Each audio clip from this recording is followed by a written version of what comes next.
And Jimmy Kimmel, he's very mad at me, and I know you're close to him. I've heard of I that. hope you tell him that, I'm sorry that, they got bent out of shape.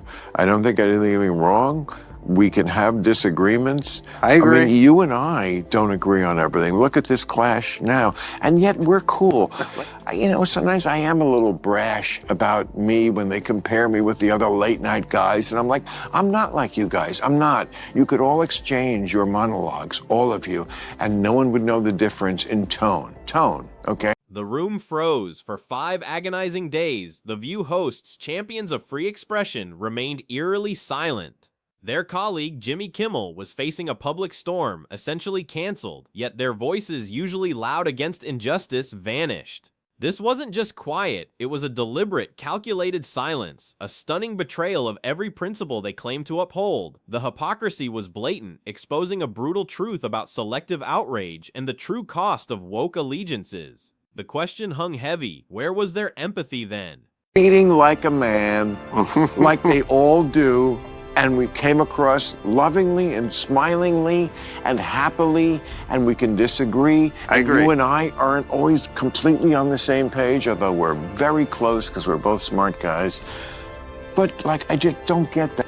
This glaring silence didn't go unnoticed. Bill Maher, never one to shy from uncomfortable truths, tore into them with scorching precision. After nearly a week, The View hosts finally broke silence, declaring, "No one silences us." Maher's retort was surgical. "No one had to, you silenced yourself." This cutting observation struck at the heart of their performance, exposing how their supposed bravery was utterly conditional. It was a masterclass in calling out performative activism, and the internet was ablaze. The gloves were off. Maher's critique extended beyond Kimmel's incident, highlighting a pervasive pattern within woke circles, especially among tastemakers of political commentary. These voices are loud, animated, relentless when an issue targets the right, turning every misstep into a moral crisis. Yet, when the same standard should apply to the left or their own, a sudden synchronized radio silence descends. No fiery panels, no impassioned speeches about accountability. It's a stark, undeniable double standard that undermines their moral standing, revealing a deeply flawed system of selective outrage. This isn't accidental, it's strategic. Maher argues these are not principles, but pure performance. Speaking up against one of their own would mean turning that moral spotlight inward, a line they refuse to cross. Instead, they close ranks, protect their tribe, and wait for the storm, hoping the public won't notice the inconsistency. Maher's frustration boils down to a simple truth. You can't claim the moral high ground while refusing to apply values evenly. This isn't virtue, it's just cynical virtue signaling, a theatrical display devoid of genuine conviction. But The View's selective outrage was only part of a larger story. The controversy had roots in a deeply personal rift. Bill Maher's friendship with Jimmy Kimmel had crumbled. Maher revealed how their once tight bond frayed because he refused to follow Kimmel's ideological path, to rubber stamp every woke talking point. This wasn't just professional, it was a personal betrayal, a clash of fundamental comedic and political philosophies that ultimately drove a wedge between two giants of late-night television. This untold story revealed the true cost of ideological purity. Maher didn't mince words about late-night comedy, throwing sharp jabs at his peers. He proclaimed, "I'm not like you guys. I'm not. You could all exchange your monologues, all of you, and no one would know the difference in tone." This brutal assessment highlighted his unique position, asserting he stands alone in a sea of interchangeable voices, a stark contrast to the predictable, lockstep narratives dominating the genre. It's a damning indictment of an industry that, according to Maher, has lost its distinctiveness, conforming to a singular worldview. Maher's self-proclaimed independence is precisely what sets him apart. He boldly stated, "I don't just buy into the left-wing bullshit, and I never stop making fun of the right-wing bulls." This two-pronged approach defies the modern political comedy landscape, where hosts typically align with one side. Maher refuses to be pigeonholed, insisting satire should punch in all directions, challenging absurdity wherever it resides, regardless of political affiliation. It's a philosophy that makes him uncomfortable for some, a truth-teller for others, but undeniably a singular voice. His frustration isn't limited to other hosts, it extends deeply to his own tribe, the left. Maher passionately articulated how these are the people who just can't talk to you unless you're exactly there. He sees a faction that has shut itself off from anyone who doesn't share their precise opinions, creating insulated bubbles and echo chambers. This intellectual insularity, he argues, leads to an inability to engage with dissenting viewpoints, fostering an environment where challenging ideas are dismissed. It's a stark warning about ideological purity. Maher fears this bubble mentality has made the left fragile. He argues that within these echo chambers, woke talking points are endlessly recycled without question, creating a false sense of intellectual invincibility. But once they step outside and face a genuine challenge, someone who questions their assumptions or pushes back, they often have no sound argument to defend their position.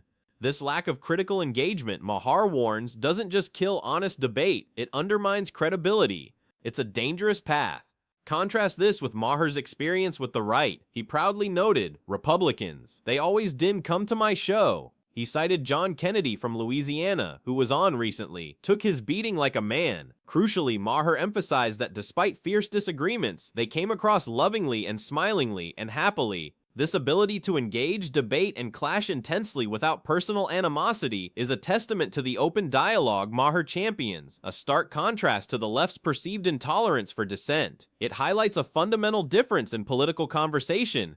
Despite his cutting criticisms, Maher still extends an olive branch to Jimmy Kimmel. He emphatically stated, "I don't think Jimmy is an asshole. I think he's a great guy." This powerful distinction underlines Maher's core belief: disagreement doesn't have to mean hostility. He expressed sadness that a single incident could cause such a deep rift, suggesting that even when clashing on policies, politics, or ideologies, mutual respect can and should endure. It's a rare and powerful stance in today's hyper-polarized media, a plea for maturity over tribal warfare.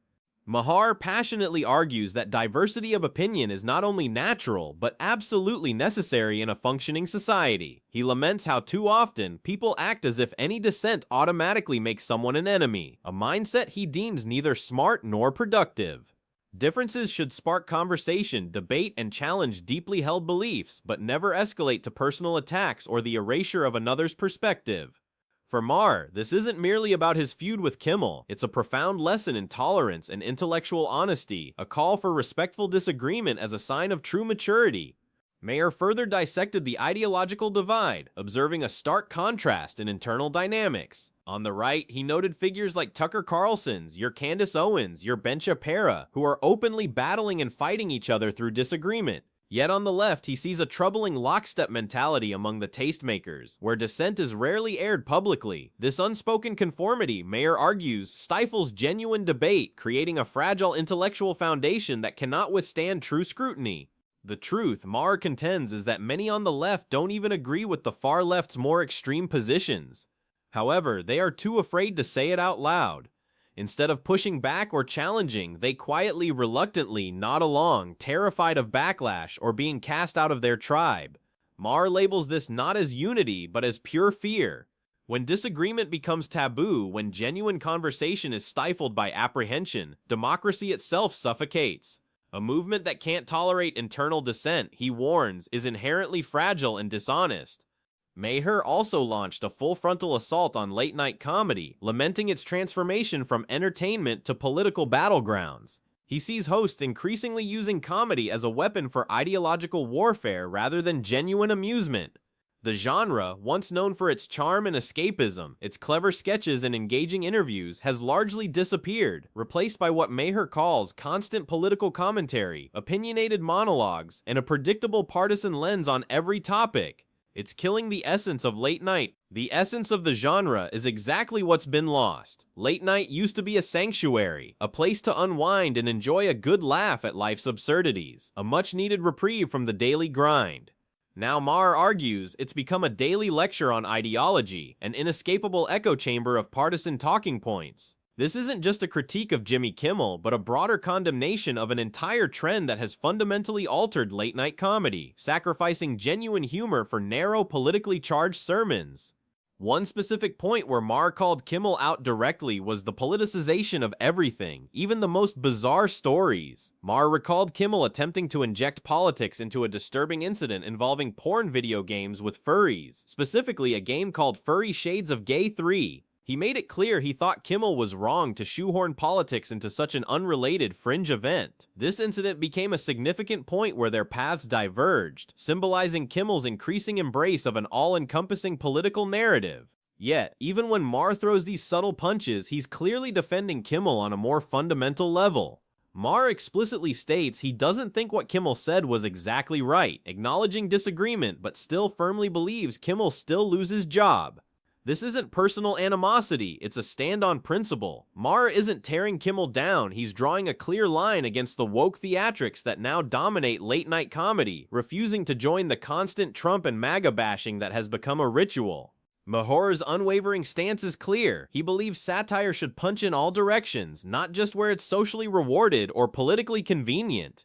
He refuses to turn comedy into partisan propaganda, even if it alienates peers. This refusal to conform is precisely what separates him from the pack and often makes others deeply uncomfortable. In today's highly charged media climate, maintaining neutrality or seeking balance isn't viewed as independence, it's frequently treated as a betrayal, and Maher simply refuses to play that dangerous game. The karma incident involving Whoopi Goldberg provided another strong example of Maher's consistent principles. After she was yanked from The View for comments many labeled inappropriate, and after she had attacked him, many people texted Maher congratulating him on receiving a karmagram.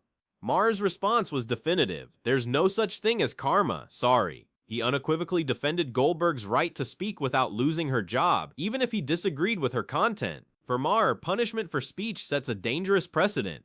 Maher's stance on Whoopi underscored his core belief: criticizing someone's words is fair game, but silencing them is not. This crucial nuance is often missed in online outrage. When Maher calls someone out, it doesn't mean he hates them. Disagreement is not a declaration of war. He believes adults are capable of clashing on politics, tone, or approach, and still sharing mutual regard. You don't cancel friends, you debate them, he argued, a powerful testament to the value of open discourse over punitive measures. America, a democratic nation, has long prided itself on the protection of free speech, even when controversial, uncomfortable, or unpopular. Maher sternly reminds us that we simply cannot afford to start canceling people for merely expressing an opinion. Disagreement is not a crime, and offense is not the same as harm. We have robust systems in place to address speech that truly crosses legal lines, but mob pressure replacing due process weakens democratic principles. Silencing viewpoints, he warns, is not democracy, it's fear masquerading as virtue. Ultimately, Maher's scorching shots at Kimmel and the nation's political comedy host aren't just about feuds or grudges. They are a desperate plea for intellectual honesty, genuine debate, and a return to principles over performance in public discourse. He calls for a media landscape where critical thinking isn't a liability, where disagreement sparks growth, not cancellation. His message is a stark warning. If we continue down this path of selective outrage and tribal conformity, we risk losing the very essence of open society and transforming our public square into a hollow echo chamber.